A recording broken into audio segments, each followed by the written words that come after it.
Hello दोस्तों, मैं आपका दोस्त सीके आज आपके लिए लेकर आया हूँ CPCT यानी कंप्यूटर प्रोफिशिएंसी सर्टिफिकेट टेस्ट का एक कोई सॉल्यूशन पेपर जिसमें हम आज कंप्यूटर के क्वेश्चंस पढ़ेंगे। तो चलिए वीडियो स्टार्ट करते हैं, सीधे कंप्यूटर के क्वेश्चंस पे आते हैं। तो याद रखिए, पहला क्वेश्चन है, निम्न में से कौन सा विकल्प वर्णन के लिए उपयुक्त है? यह कंप्यूटर हार्डवेयर पर रन करता है और दूसरे सॉफ्टवेयर को रन करने के लिए प्लेटफॉर्म के रूप में काम करता है। तो याद रखिए, कौन करता है? ऑपरेटिंग सिस्टम होता है। यह कंप्यूटर हार्डवेयर पर रन करता है और दूसरे सॉफ्टवेयर को रन करने के लिए प्लेटफॉर्म के रूप में काम करता है। चलिए अगला क्वेश्चन देखते हैं। Alt प्लस टैब क्या करता है? तो याद रखिए, एक विंडो से दूसरे विंडो पर जाता है।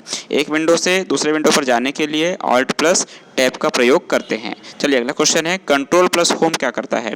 कर्सर को डॉक्यूमेंट के शुरुआत में ले जाता है। तो कंट्रोल प्लस होम याद रखिए, किसी डॉक्यूमेंट के स्टार्टिंग में जाना है तो हमें कंट्रोल प्लस होम की का प्रयोग करना पड़ता है। अगला क्वेश्चन है, इनमें से कौन सा ब्राउज़र नहीं है? ब्राउज़र कौन सा नहीं है? देखिए, MS एक्सप्लोरर ब्राउज़र है, फायरफॉक्स ब्राउज़र है, क्रोम ब्राउज़र है, लेकिन फायरफ्लाई ब्राउज़र नहीं है दोस्तों। अगला क्वेश्चन है, यदि एक प्रोसेस विफल होता है तो ज़्यादातर ऑपरेटिंग सिस्टम ब्लैंक में त्रुटि जानकारी या एरर इन्फॉर्मेशन लिख देते हैं। तो याद रखिए, लॉग फाइल के रूप में ये त्रुटि की जानकारी लिखते हैं। चलिए अगला क्वेश्चन है, ऑपरेटिंग सिस्टम इनमें से किसे मैनेज करता है? तो याद रखिए, मेमोरी, प्रोसेसर और डिस्क एवं इनपुट आउटपुट डिवाइस को ऑपरेटिंग सिस्टम मैनेज करता है। चलिए अगला क्वेश्चन देखते हैं, लोटस नोट्स 123 में बनी फाइलों का एक्सटेंशन क्या है? तो याद रखिए, .123। लोटस नोट्स 123 में बनी फाइलों का एक्सटेंशन .123 होता है। चलिए अगला क्वेश्चन देखते हैं, ऑपरेटिंग सिस्टम का मुख्य उद्देश्य क्या है? तो याद रखिए, ऑपरेटिंग सिस्टम का मुख्य उद्देश्य कंप्यूटर हार्डवेयर का प्रभावी ढंग से उपयोग करना है।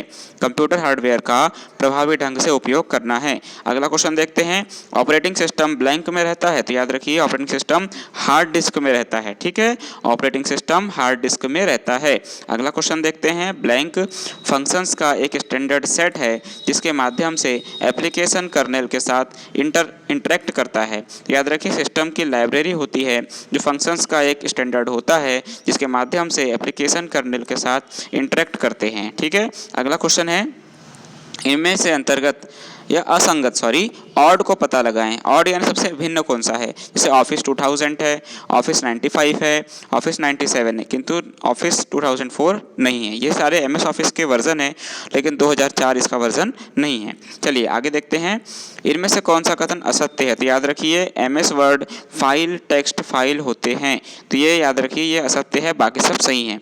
MS वर्ड जो फाइल होती है वो टेक्स्ट फाइल होती है, ये टेक्स्ट फाइल नहीं होती दोस्तों। ठीक है, आगे देखते हैं, अगला क्वेश्चन है, कौन सा कमांड आपको डॉक्यूमेंट सेव करने में मदद करता है? तो याद रखिए, Ctrl+S से ये शॉर्टकट की है जिससे हम किसी डॉक्यूमेंट को सेव कर सकते हैं। अगला क्वेश्चन है, डॉक्यूमेंट में एक पैराग्राफ को उसके मूल स्थान से हटाए बिना दूसरी जगह पर फिर से दोहराने या रेप्लिकेट के लिए आप किस विकल्प का उपयोग करेंगे? तो याद रखिए, Ctrl+C और उसके बाद Ctrl+V। Ctrl+C से क्या हो जाएगा? वो डॉक्यूमेंट कॉपी हो जाएगा, और डॉक्यूमेंट पेस्ट करने के लिए Ctrl+V का प्रयोग करते हैं। एक जगह से कॉपी करेंगे और अदर लोकेशन पर उसको पेस्ट कर देंगे। ओके, चलिए आगे बढ़ते हैं। अगला क्वेश्चन है, यदि आप किसी डॉक्यूमेंट को वास्तव में प्रिंट किए बिना देखना चाहते हैं कि यह प्रिंट होने पर कैसा दिखेगा, तो आप क्या करेंगे? तो सिंपल है दोस्तों, प्रिंट करने से पहले हम प्रिंट प्रीव्यू देखते हैं। ठीक है, प्रिंट करने से पहले हम किसी डॉक्यूमेंट का प्रिंट प्रीव्यू देखते हैं। चलिए अगला देखते हैं, यदि आप Ctrl+F का प्रयोग करते हैं तो आप क्या करने की कोशिश कर रहे हैं? तो याद है कि Ctrl+F से क्या करते हैं? फाइंड करते हैं। किसी वर्ड को या किसी फाइल को फाइंड करने के लिए Ctrl+F शॉर्टकट की का प्रयोग किया जाता है। चलिए अगला क्वेश्चन देखते हैं, यदि आप, ठीक है, चलिए क्वेश्चन नंबर 16 था, यदि आप Ctrl+F, ये हो गया दोस्तों। आगे बढ़ते हैं, 17 पे आते हैं, यदि आप वर्ड फाइल में Ctrl+Enter का उपयोग करते हैं तो आप क्या करना चाहते हैं? तो याद रखिए, अगले पृष्ठ से टेक्स्ट टाइप करते हैं। ठीक है, यदि आप वर्ड फाइल में Ctrl+Enter का प्रयोग करते हैं तो आप क्या करना चाहते हैं? तो याद रखिए, अगले पृष्ठ से टेक्स्ट टाइप करते हैं। चलिए आगे बढ़ते हैं, अगला क्वेश्चन है, इनमें से कौन सा कथन असत्य है यानी गलत है? MS एक्सेल का उपयोग रैंडम संख्या उत्पन्न करने के लिए किया जाता है। ये गलत है दोस्तों। ठीक है, MS एक्सेल का प्रयोग जो है रैंडम संख्या उत्पन्न करने के लिए किया जा सकता है, ये गलत क्वेश्चन है। ठीक है, गलत पॉइंट है। आगे बढ़ते हैं, यदि आप MS वर्ड के उपयोग के दौरान Shift+F7 का उपयोग करते हैं तो आप क्या करना चाहते हैं, तो याद रखिए पर्याय शब्द या थिसेरस का उपयोग करते हैं। थिसेरस का मतलब होता है पर्यायवाची, यानी हम किसी वर्ड के समान अगले वर्ड को यदि खोजना चाहते हैं तो उसके लिए हम Shift+7 का प्रयोग करते हैं। चलिए अगला क्वेश्चन देखते हैं दोस्तों।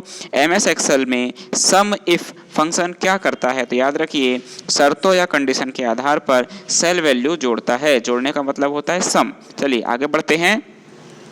ब्लैंक एक्सेल शीट की सेल में एक फार्मूला का परिणाम है, तो याद रखिए वैल्यूज। ये वैल्यू क्या होती है, एक्सेल शीट की सेल में एक फार्मूला का परिणाम होती है। उसके बाद देखते हैं प्लॉटर एक ब्लैंक डिवाइस है, तो प्लॉटर कैसा डिवाइस है, आउटपुट डिवाइस होता है। आगे बढ़ते हैं। इंकजेट और लेजर प्रिंटर्स ब्लैंक प्रिंटर के उदाहरण हैं, तो याद रखिए ये दोनों नॉन इम्पैक्ट प्रिंटर होते हैं। इंकजेट और लेजर प्रिंटर दोनों नॉन इम्पैक्ट प्रिंटर होते हैं। चलिए आगे बढ़ते हैं। माउस और मॉडेम जैसे डिवाइस को कनेक्ट करने के लिए निम्नलिखित में से किस पोर्ट का उपयोग किया जाता है, तो याद रखिए इसके लिए सीरियल पोर्ट का उपयोग किया जाता है। माउस और मॉडेम को जोड़ने के लिए सीरियल पोर्ट का उपयोग किया जाता है। चलिए अगला क्वेश्चन है VPN क्या है, तो VPN क्या है, वर्चुअल प्राइवेट नेटवर्क। देखिए ये एक विशेष प्रकार का नेटवर्क होता है जिसके द्वारा हम कुछ जो रेस्ट्रिक्टेड साइट्स होती है जिसको हम बंद कर देते हैं कंपनियां, जिसमें हम आराम से उस पर जा नहीं सकते हैं या उस पर रिसर्च नहीं कर सकते, उससे हम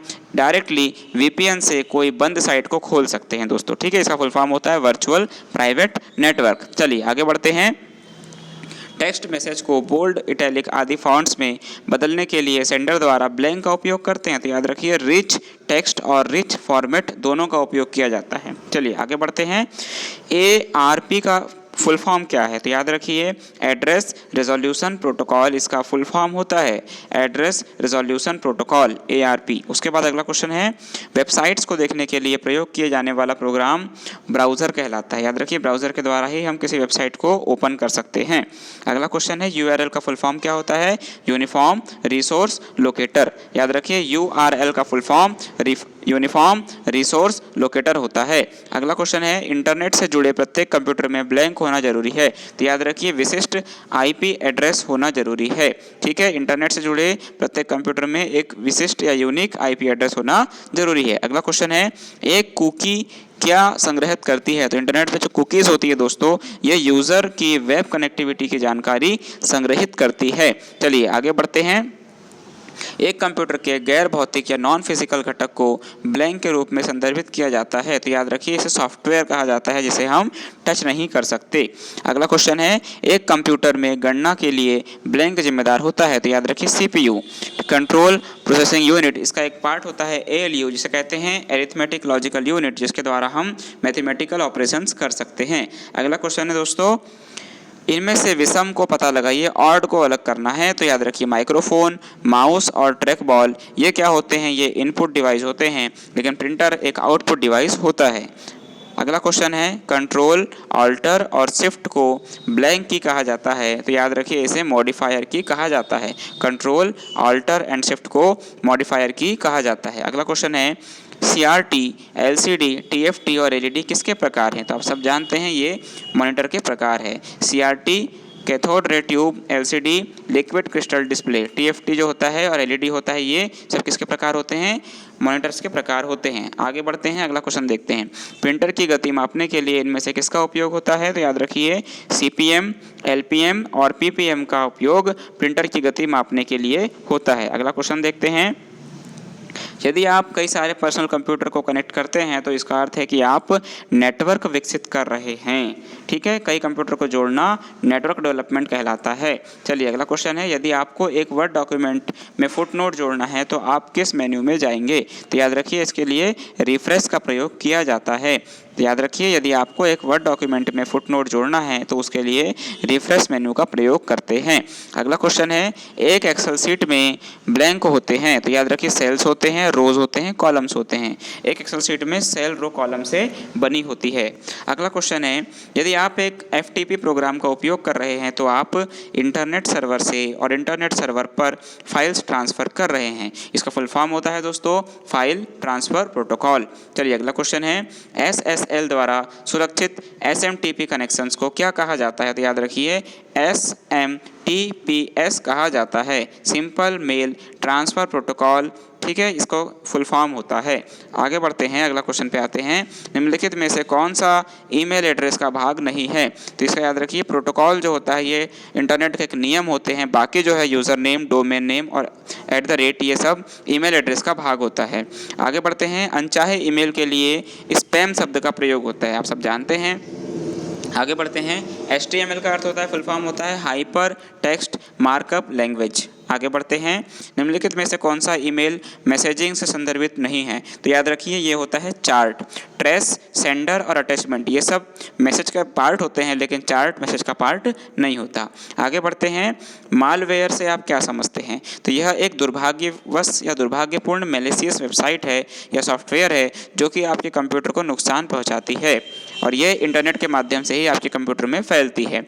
आगे बढ़ते हैं, इनमें से कौन सा एंटीवायरस सॉफ्टवेयर नहीं है? तो याद रखिए मैकेफी, नॉर्टन और अवीरा ये क्या होते हैं? एंटीवायरस होते हैं। ट्रोजन हॉर्स जो है ये एक प्रकार का वायरस होता है। आगे बढ़ते हैं, अगला क्वेश्चन पे आते हैं। यदि आप Ctrl+Z का उपयोग करते हैं तो आप क्या करेंगे? पिछले संपादन को अंडू करते हैं। तो याद रखिए, अंडू करने के लिए Ctrl+Z का प्रयोग होता है और रीडू करने के लिए Ctrl+Y का प्रयोग होता है। चलिए आगे बढ़ते हैं, एक इलेक्ट्रॉनिक स्प्रेडशीट में क्या शामिल होता है? तो याद रखिए, इसमें फिर से आपको बता दिया कि रोज, कॉलम्स और सेल्स का प्रयोग स्प्रेडशीट में किया जाता है। अगला क्वेश्चन है, याहू, गूगल और इन्फोसिक क्या है? ये एक सर्च इंजन का पार्ट है दोस्तों, ठीक है। याहू, गूगल और इन्फोसिक एक सर्च इंजन के एग्जाम्पल है। आखिरी क्वेश्चन है, इनमें से विषम का पता लगाएं। मोजिला फायरफॉक्स, नेटस्केप नेविगेटर और इंटरनेट एक्सप्लोरर ये सब क्या होते हैं? एक प्रकार के इंटरनेट ब्राउज़र होते हैं, लेकिन रेडिफ किसी प्रकार का ब्राउज़र नहीं है, ये एक सोशल नेटवर्किंग साइट है दोस्तों। ठीक है दोस्तों, ये थे हमारे कंप्यूटर के कुछ इंपॉर्टेंट क्वेश्चंस। अगले क्वेश्चन हम अगले शिफ्ट में लाएंगे, तब तक के लिए आप सबसे गुड नाइट, थैंक यू।